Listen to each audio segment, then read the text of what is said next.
We're busy with our series that's going to next level the next 2 weeks. So let me just say, these next 3 weeks in File 12 is going to be amazing.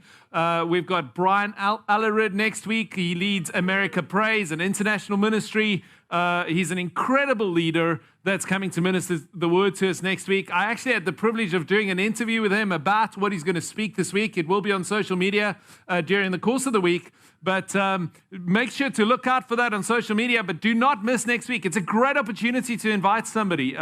Brian is used to a world stage, and he's an incredible minister. The week after that, we've got Ebony Small. I did a Zoom interview with her from New York. She's flying down to be in person. You've seen her before online as a part of us, but she's going to be in person. So Moments of Favor is going to a whole nother level in the next couple of weeks, and we're excited about that. Today, however, I'm going to speak about favor in spite of. Favor in spite of. What does it look like when life isn't fun? When life is hard, what does the favor of God look like?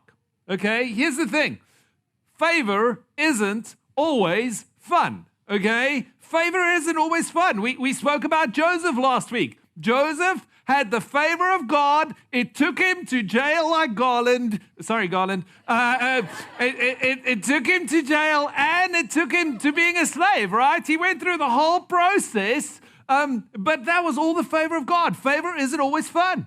Favor wasn't a lot of fun for Abel when he was killed by Cain, but he had the favor of God. Favor wasn't a lot of fun when Noah built a boat while nobody was interested in going on the boat. It wasn't a lot of fun when the whole world flooded, but Noah had the favor of God. Moses spends 40 years in the desert for the sake of the favor of God. Favor isn't always fun. But the fact that we are talking about these guys today, thousands of years after when they were alive, the reality is that though favor isn't always fun, favor is always fruitful. And fruitfulness is more important than fun. And I want to tell you that the favor of God upon your life, even when life isn't fun, the favor of God still remains fruitful. And we're going to look a little bit at Nehemiah's life, or Nehemiah's life, depending on which part of the world you're from, okay? But Nehemiah, in Nehemiah chapter 6, verse 1 to 2, it says this. It says, now it happened when Sanballat, Tobiah, Geshem, and Arab, okay? And while you're just reminiscing on those names that just changed your life. While you're thinking about those names, let me tell you this. The context of this verse, where this verse fits into the story of Nehemiah, is that this verse fits into the story of Nehemiah after he's built the wall. So he's built the wall. Now, I know that building a wall could sound like a political statement of some sort, or whether it is previous presidents or current governors or whatever you're thinking of at this moment. This was a different wall in a different time at a different place. It was a wall around Jerusalem that he was building, okay? And what happened was that the people of Israel were in exile. They were all taken away to a foreign land, far, far away, okay, to a land far, far away in a time long, long ago. And they were taken away to that place. And then what happened was the city, Jerusalem, where they were from, were in ruins. And God called Nehemiah and gave him favor to go back to his land and to go and find the stuff he needed, the people he needed to build this wall. And he did this incredible thing. He rebuilt the wall around Jerusalem. He had the favor of God to do that. And yet, when Sanballat, Tobiah, Geshem, and Arab got involved in Nehemiah chapter 6, verse 1 and 2, it says, and the rest of our enemies heard that I had rebuilt the wall. Two things you need to note. He had enemies. He had the rest of his enemies, and he had enemies he knew by name, and that there were no breaks left in it, though at the time I had not hung the doors in the gates, that Sanballat and Geshem sent to me, saying, come, let us meet together amongst the villages in the plain of Oh No. I don't know if I want to go to the plain of Oh No. But they thought to do me harm. If you read through the story of Nehemiah, what you'll find in the story of Nehemiah is that though he had the favor of God, Nehemiah had opposition. Nehemiah was opposed by many different people. In fact, he faces opposition in 4 different ways, multiple times, but in 4 different ways. And I'm just going to rush right through it because I've got an important announcement or two to make at the end of the service. So we're going to rush a little bit, okay? Can you listen quickly if I speak quickly? Will you be all right? You're good. Okay, Zach says he's good. Okay, so here we go, okay? So Nehemiah was, number one, laughed at, okay? Nehemiah 2, verse 19. Number two, he was mocked. They mocked him. In Nehemiah 4, verse 3, they got angry with him. In Nehemiah 4, verse 7, and they wanted to derail him in Nehemiah 6. They wanted to get him off course in Nehemiah 6. All four of these different ways, they opposed him. He was opposed. The favor of God wasn't always fun. Interestingly, here's the thing. The devil has tricks, but he has no new tricks. So the nice thing for us is that we can, when we're being opposed, we will always be opposed in the same ways. There's no new tricks. So the first thing you need to understand that you're either opposed passively or you're opposed actively, right? Okay, you know all about this, right? You can stop something passively or actively, okay? So let's just say hypothetically, okay? Pure hypothetical, right? This is hypothetical, okay? Hypothetically speaking, right, is if there's, dishes, washing, something around the house that needs to be done, right? And it needs to be done. You can either oppose the instruction actively or passively, right? Yes, no, nobody knows what I'm talking about, okay? You can, they know, right? You can either actively say, hell no, I'm not going to do that, and then you need to deal with that, right? Or you could go, no, hold on, I'll do it later, right? It's a passive way. Or you could just roll your eyes. Not that anybody ever, I've never seen that, but I've heard that happens in places, right? When you need to do something like that. So when opposition comes, not all opposition is active opposition. Some opposition is passive opposition, right? So if you look at them laughing at him or them just getting angry at them and not doing anything, it's passive aggression, right? It's not direct. It's not as if they're going straight out and trying to stop them. It's just hanging back, just doing something. Because here's the thing. There's two tactics and they don't change. These two strategies have never changed. Throughout the ages, they're the same. It's either discouragement or opposition. It's either trying to get you to stop by discouraging you or trying to stop you by themselves. So here's what I want you to think for a second. Is the challenges you're facing, the opposition you're facing. To what extent are you being opposed actively or passively? And the opposition you're facing, is it something that you're going through where things are happening that's wanting to make you stop? Has that ever happened to you? Nobody's trying to stop you. Nobody's actively against you. But this thing happened and your courage left you and now you're about to stop yourself. See, opposition doesn't have to stop us. It just has to get us to stop ourselves, and it will still get us to stop. God might not have called you to build a wall. I'm not saying that he didn't call you to build a wall. He might have called you to build a wall. That's okay. But whatever God has called you to do, if God has called you to do it, there will be opposition. There will be discouragement, and there will be opposition. There will be those who would want you to stop, and there would be those who want to stop you. Don't give in to these tactics. God is able to do. Favor isn't always fun, but favor is always fruitful. Romans chapter 8, verse 28 essentially wraps this entire idea up. We know it well. It says, and we know that God causes everything to work together for the good for those who love God and are called according to his purpose for them. We know that God causes everything to work together. That word know there in the original Greek is the word odamin. And odamin is not just the knowing of an intellectual knowing. It doesn't refer to I know intellectually. It doesn't refer to something which is just cognitive. It refers to an inward knowing, a remembering. Sometimes this word is actually translated remember. And we remember that God works all things together for the good. When we think about it, when we think about our lives, we remember, we know. We don't just know it experientially, but we have a sense. We've got an understanding. When we think back at our lives, we can go, hey, hold on. God works all things together for the good. In fact, today, I'm presenting you with the story of Nehemiah, and I'm saying he built the wall.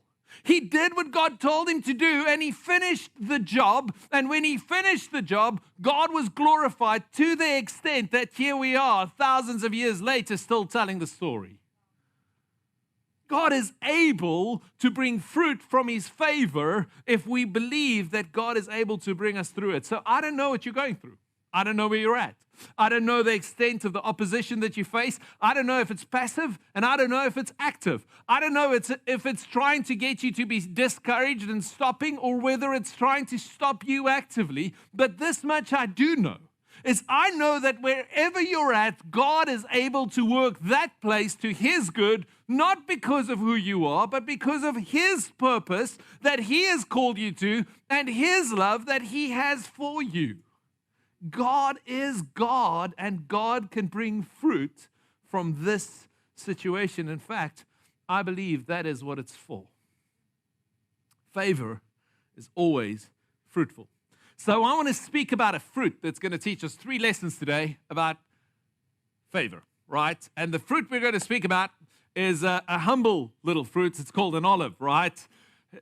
Olives are one of those things, right? You love it or you hate it, okay? There's only 2 categories of olive people, right? You're either an olive person or you're not an olive person, okay? There's nothing in between. Olives has this way of evoking an emotion. I can see it on your faces. You're going, I love it. Or, olives. I thought it was a grape, right? Who has that happened to? Is it just me? Okay, that's happened to all of us, right? You think it's a grape, it isn't a grape, it's an olive, okay? It's the reality. This happens in life, right? But here's the thing with the olive is the olive actually has something to teach us about the favor of God. And hang with me a little bit here, okay? So the first thing the olive teaches us is that the favor of God is polished, okay? We can live our lives polished, okay? Now hang with me a little bit. You've got to, I had to make the peas work, so, okay, the polish works out here.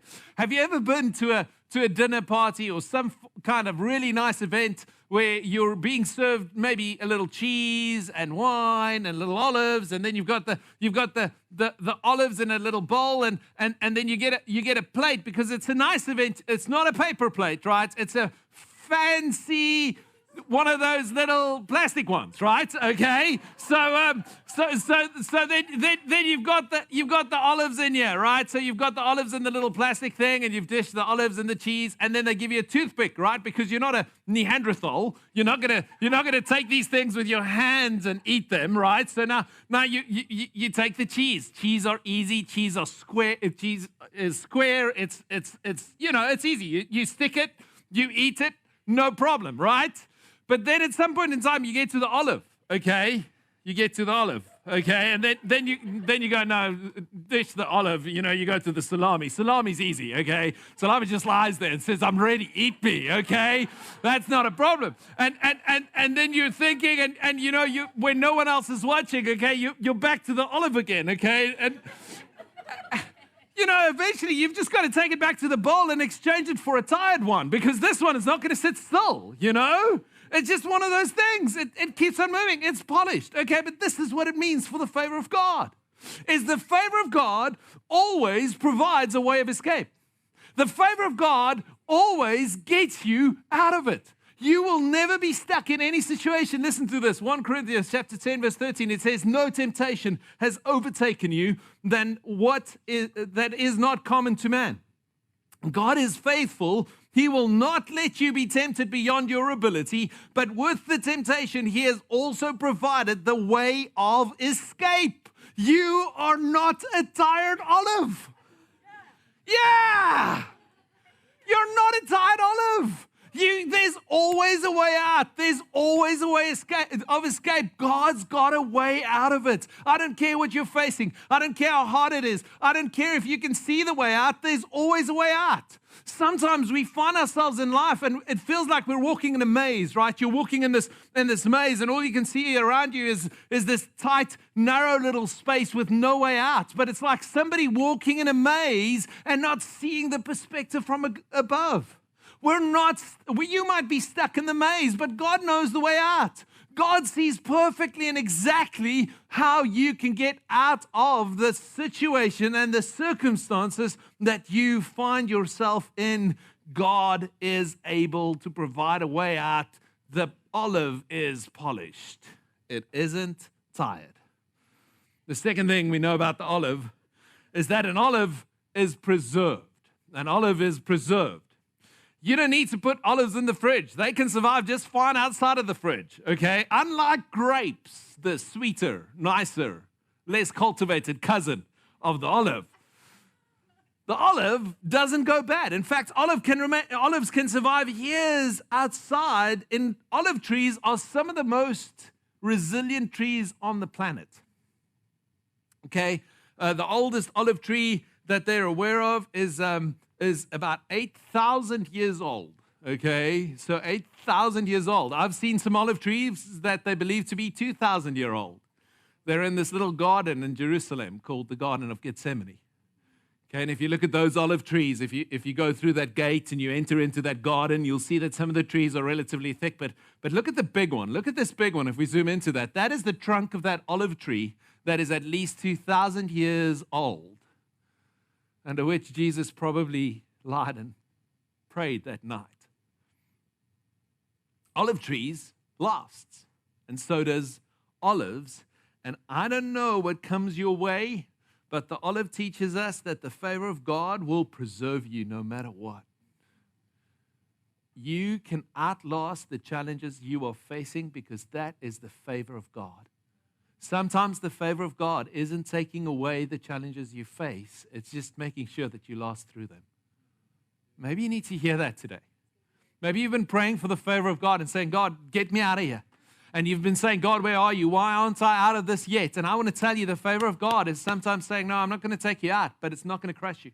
It's not going to get you. 2 Corinthians chapter 4, verse 7 to 10. We are like clay jars in which this treasure is stored.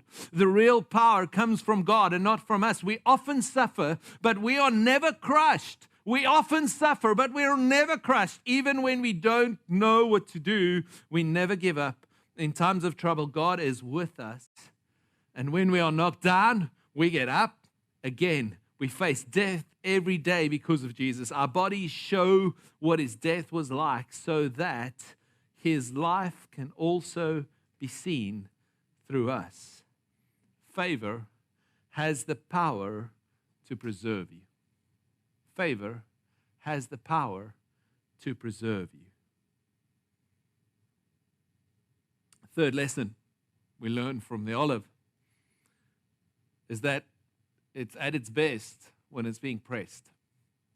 It's in the pressing.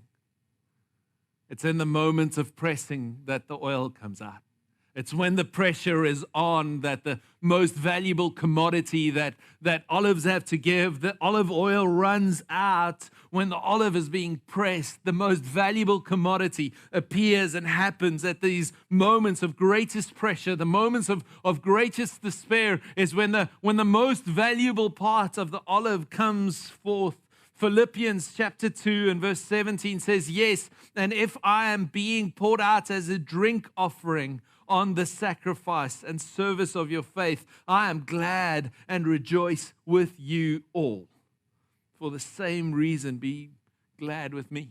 So here's the thing. Paul is making a reference here of a drink offering, right? And the reality is that the moment he's writing here, Philippians chapter 2, verse 17 to 18, by the way, when we're done with this series on the favor of God, we're going to go into a series about transcendent confidence, where we're going to read through the book of Philippians together as a congregation. And some of you did some devotionals that I've been privileged to be a part of, that we're going to do a daily devotional through the book of Philippians.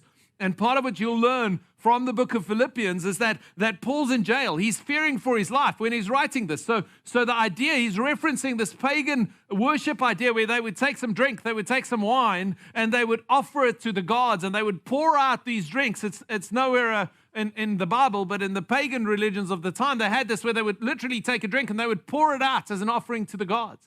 And Paul's saying, listen, that's me. That's my life. I'm being poured out. My blood is ready to be poured out as an offering. I'm ready to pour my life out as an offering. Favor isn't always fun.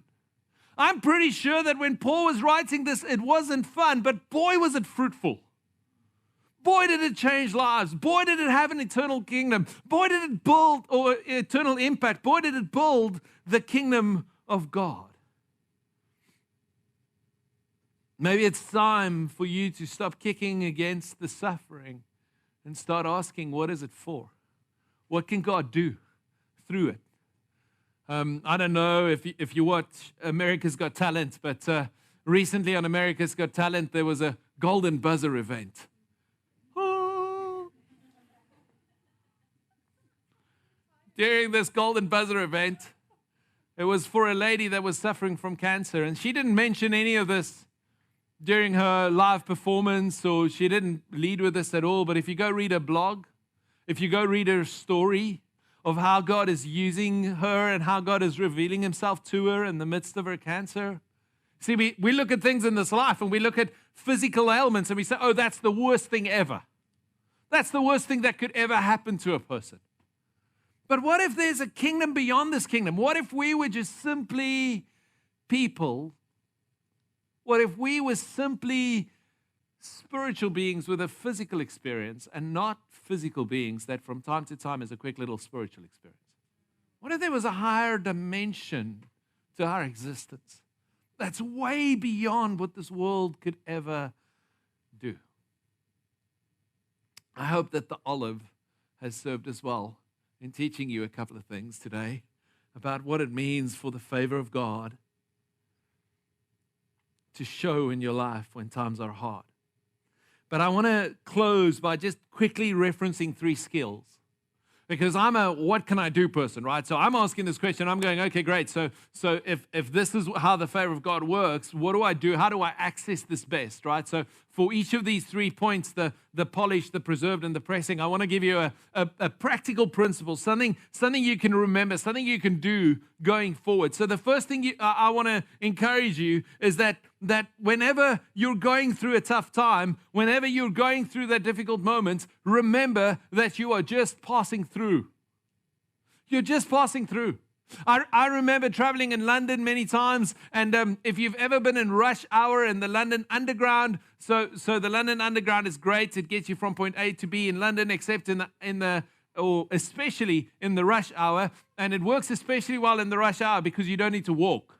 Okay, it's really nice. There's so many people down there that you just stand and they walk for you, right? You know, do you want to go on the train? It doesn't matter. You're going on the train, right? If you're in the corridor, this is your train. You know, the bundle moves. You just go along with it. That's the way it works, okay? But the problem with the London Underground is that because it's always raining, always wet, and always cold in London, there's no air conditioning on the London Underground, right? So now you're in this bundle of people and it's 80% humidity and 90 degrees, right? And you're down in this hole in the ground, okay? It's not very nice. But then you get to your stop and you can't move and you don't know the place and you've got to try your way out. And I remember they've got little signs up that says way out. It doesn't say exit, okay, in London. It says way out because you're looking for the way out, okay? And I remember seeing those signs and just going, where's the way out? Where's the way out signs? Because you just want to get out of it. Well, just remember when it feels like that, you're just passing through. Doesn't matter what the challenge is. You're just passing through. And maybe you need to hear that today. You are just passing through.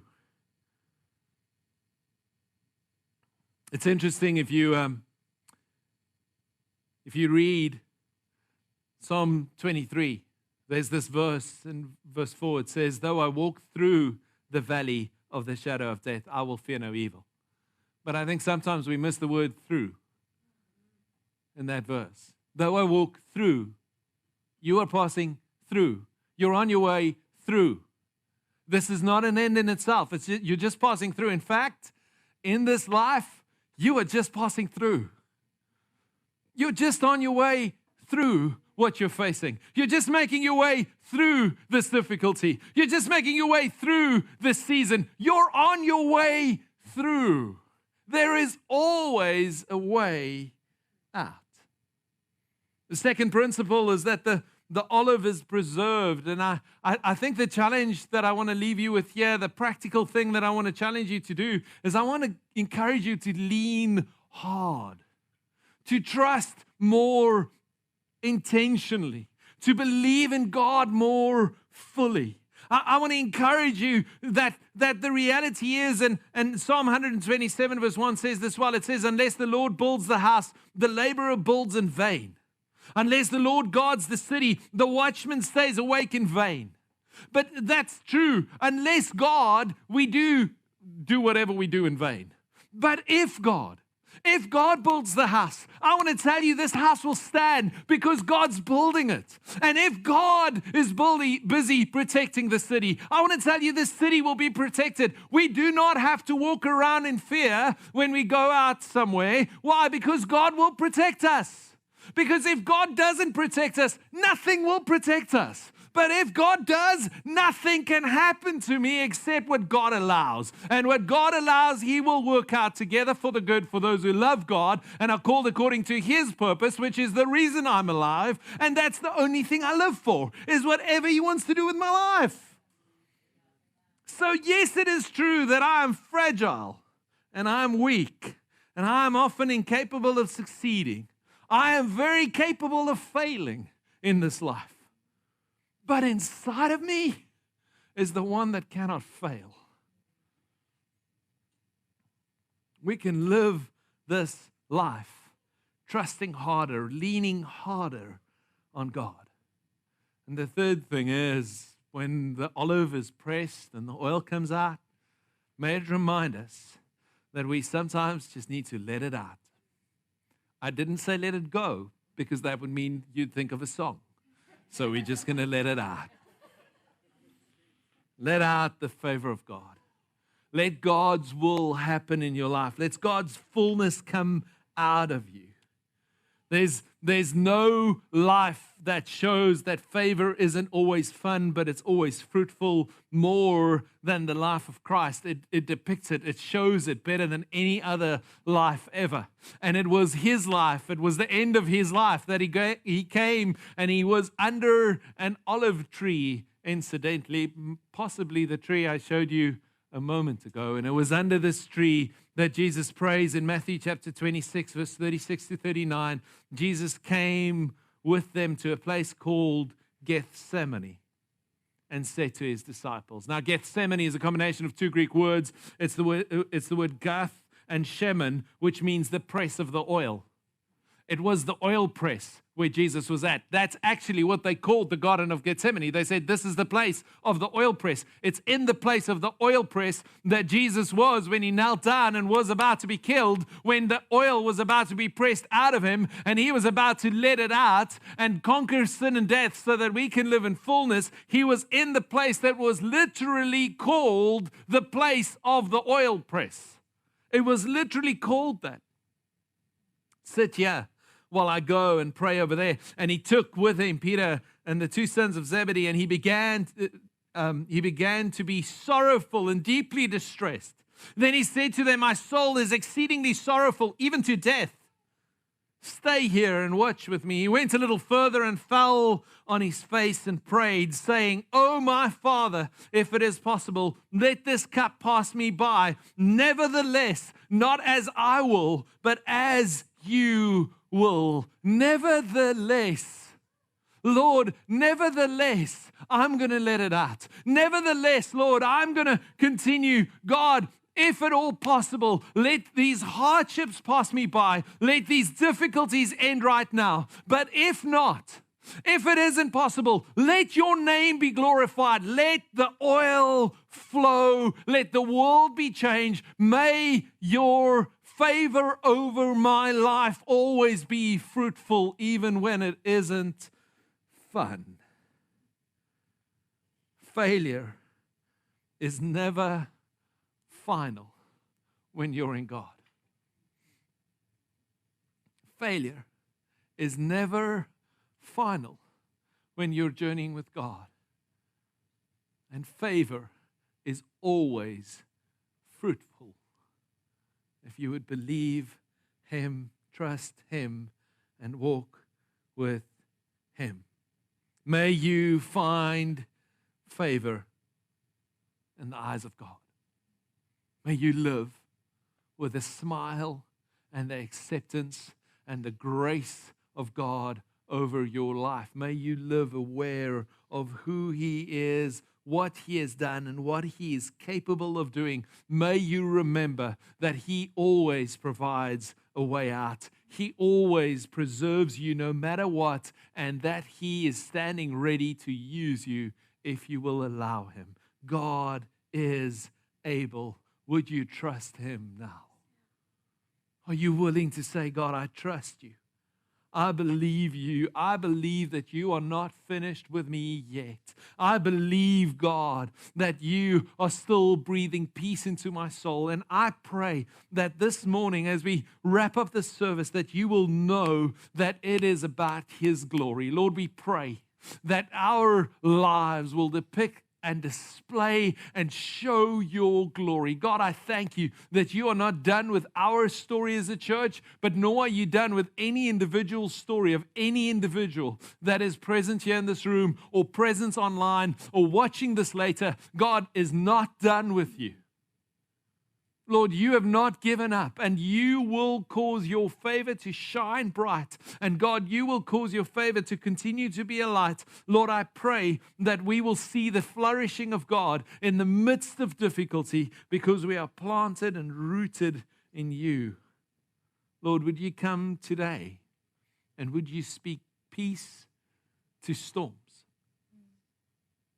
But God, I know that there are some storms that you're not going to speak peace to. God, I know that there are some storms that we need to walk over for your glory. Lord, I pray that we will have the grace to do that, God. And I know that even more, there are some storms where we've just got to hang on because you will preserve us even though it is tough.